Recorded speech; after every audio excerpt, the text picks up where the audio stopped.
de Marshall Mental Coach à Montpellier, par WhatsApp, par téléphone, et c'est 1 heure de coaching, et dans la formule efficacité, c'est 15 jours de suivi gratuit après l'heure de coaching. Vous avez tout ça expliqué dessous, sous le descriptif de cette vidéo, et dessous vous avez également les commentaires de cette communauté bienveillante et positive où on s'entraîne, hein, on met des pouces en l'air, on se commente, on se soutient, et puis on se souhaite les anniversaires également aujourd'hui, les différentes phases de la vie qui vont faire que ce changement de phase peut être un point d'inflexion dans un couple, par exemple dans une relation où ça peut effectivement nous amener dans une crise. Alors, pour certaines personnes, il y a ces étapes que je vais vous décrire correspondent à des années de vie.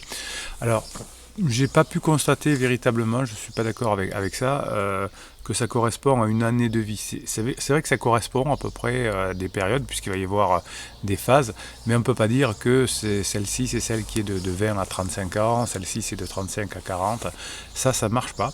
Mais en revanche, j'ai pu effectivement constater qu'il y avait des moments de vie qui se ressemblaient, des successions de vie qui se ressemblaient. Et donc à ce moment-là, je vais pouvoir réfléchir où j'en suis et me dire, tiens, est-ce que je ne suis pas sur un changement de vie, et est-ce que les problèmes que je ressens ne viennent pas de moi plutôt que des autres, parce qu'il y a des moments où on change d'emploi, où on veut changer de couple, et vous allez voir, et finalement c'est pas tellement l'emploi ou c'est pas tellement le couple, mais c'est moi qui devrais changer. Alors bien sûr qu'il y a des moments où le couple n'est pas... on peut se séparer bien évidemment si on ne s'entend pas, c'est-à-dire que pour moi c'est des moments où il y a une violence physique ou morale, pour un couple qui est là depuis longtemps, et pour un jeune couple c'est la fin de la lune de miel, hein, et on s'aperçoit que lorsque le discernement se reconnecte, eh bien on se rend compte que l'homme ou la femme avec laquelle je suis ne correspond pas à ce que je voulais, mais je ne l'avais pas vu. Voilà. Donc ça c'est une vraie raison de se séparer, ou pour violence morale ou physique, et bien évidemment. Après le reste c'est souvent qu'on est un changement, nous, alors on peut après adapter plein de choses bien évidemment, mais c'est souvent, ça vient de nous, et on croit que notre mal-être vient de la relation, du couple ou du métier. Alors, la première étape d'adulte, alors je ne parle pas là de la crise d'ado, aujourd'hui j'ai fait des vidéos là-dessus, la crise d'ado qui permet de passer de l'enfance à jeune adulte. Là on va parler que de l'adulte. Donc la première phase que je repérais, c'est la première phase, alors on pourrait dire jusqu'à 35 ans, allez, vous voyez, pour que vous ayez une idée, c'est celle où je vais conquérir mon autonomie, j'ai fini mes études, etc. Et je vais commencer à avoir un boulot, et je vais m'établir. Donc là, je peux, si j'arrive pas à bien conquérir mon autonomie, dans cette période-là, je peux être fragilisé. Ou si je n'arrive pas à m'établir, à trouver un travail, à garder un travail, ça peut me perturber.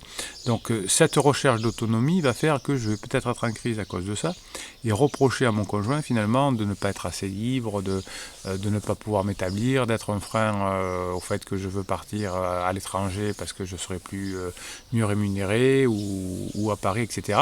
Donc c'est une phase où sur le plan affectif, émotionnel et professionnel, on va essayer de devenir autonome, on va essayer de s'affirmer. Et l'idée c'est qu'il va falloir apprendre, pour changer ensuite de cap, à faire des compromis. Et je vois beaucoup en coaching de personnes qui ne savent pas faire des compromis, qui disent moi je suis comme ça, moi ça vient de là parce que je suis un dépendant affectif, ou je suis un 3 dans l'énéagramme, ou je ne sais quoi, et donc je crois que finalement je suis comme ça, je m'affirme comme ça, et les autres ne me comprennent pas. Donc la première phase effectivement c'est celle-ci, c'est je dois conquérir mon autonomie et je dois m'établir, et l'autre peut-être m'empêcher de faire ça.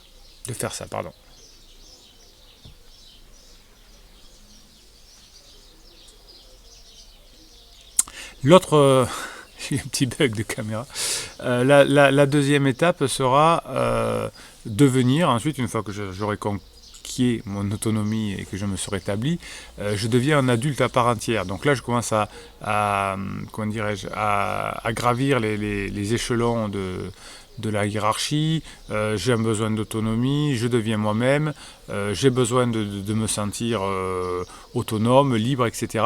Et l'autre, dans mon couple par exemple, s'il se comporte trop en parent, j'ai l'impression que je ne vais pas pouvoir grandir, je vais devoir rester un enfant, je vais me rebeller.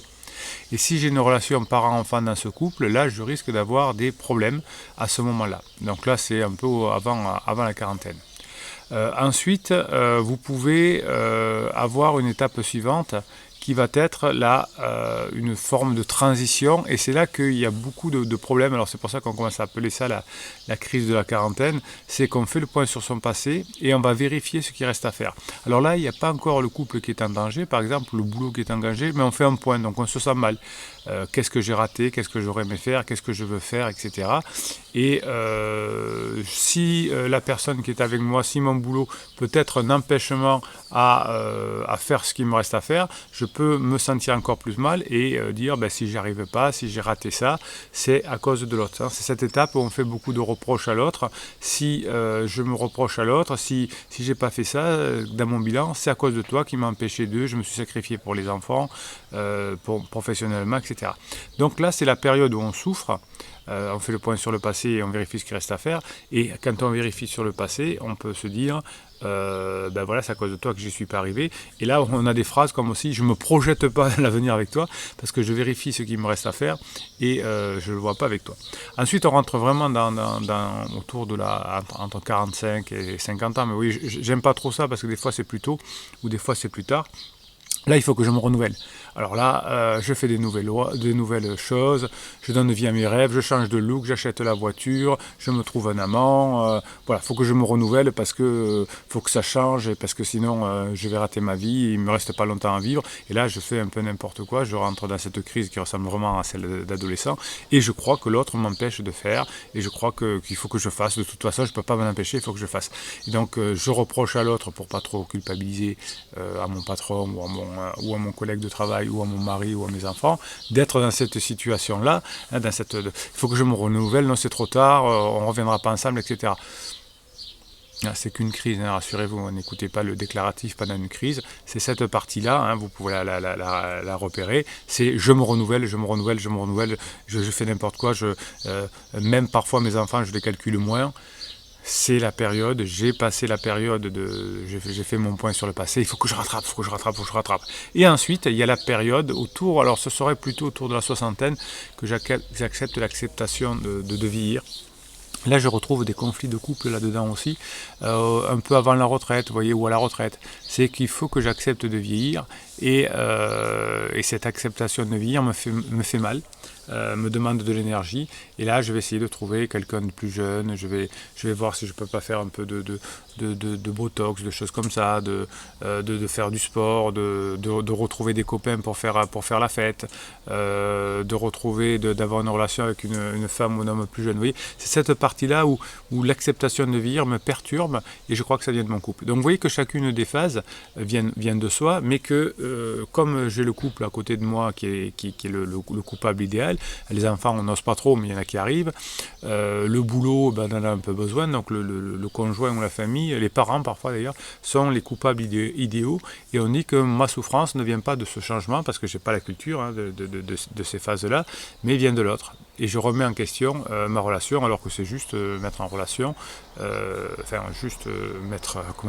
travailler sur moi pour voir où j'en suis et pour passer ces étapes-là qui sont normales. Donc il y a autant aujourd'hui de divorces parce que chaque fois qu'on passe ces crises-là et que le conjoint n'est pas au courant, il va mettre le feu. L'autre va croire vraiment que ça vient dans sa souffrance parce qu'on ne s'entend plus, parce qu'on se fait des reproches, etc. Et le couple va se séparer. Quand on connaît ses fonctionnements, quand on voit en fonction de la personne ce que l'on doit faire en coaching, on le voit en coaching. Je vous donne les étapes à réaliser, c'est pas des phrases magiques, c'est pas des lettres magiques, c'est pas des SMS magiques, c'est pas des silences, c'est un comportement qu'on a à soi pour correspondre, pour permettre à l'autre de passer sa crise sans endommager l'environnement, c'est-à-dire le couple et les enfants. Donc ça c'est votre job, si vous avez un conjoint, quand on est conjoint, il faut connaître ça pour passer les étapes, et que votre conjoint, vous aussi, quand vous serez par moment en changement de cap, vous comprenne ça et qu'il ne vous mette pas trop la pression également. Mais en tout cas, si vous savez que vous êtes en changement de cap, déjà ça va vous aider. Voilà. Donc en coaching, on travaille pour vous si vous êtes en changement de cap, comment on les passe plus vite pour moins souffrir et sans accuser les autres. Et si c'est votre conjoint, votre employé, votre patron qui est en changement, eh bien, je vous donne les méthodes pour pas que l'environnement explose, le couple, les enfants ou le boulot. Voilà, donc c'était Bruno Marchal. Bruno Marchal, non, il va pas vous dire tout de suite à très bientôt, Bruno Marchal, non, dans quelques secondes seulement. D'abord, la communauté bienveillante, là, positive, merci, vous écrivez en commentaire, vous soutenez, je vous réponds, je vous donne des idées, je vous donne des conseils, c'est complémentaire au coaching et c'est complémentaire au suivi du coaching également, c'est ici, là-dessous, c'est gratuit, c'est en commentaire, vous écrivez et on se soutient. Vous avez des vidéos aussi qui vous sont réservées quand vous êtes abonné, donc vous pouvez vous abonner à cette chaîne et vous aurez des posts qui vous sont réservés.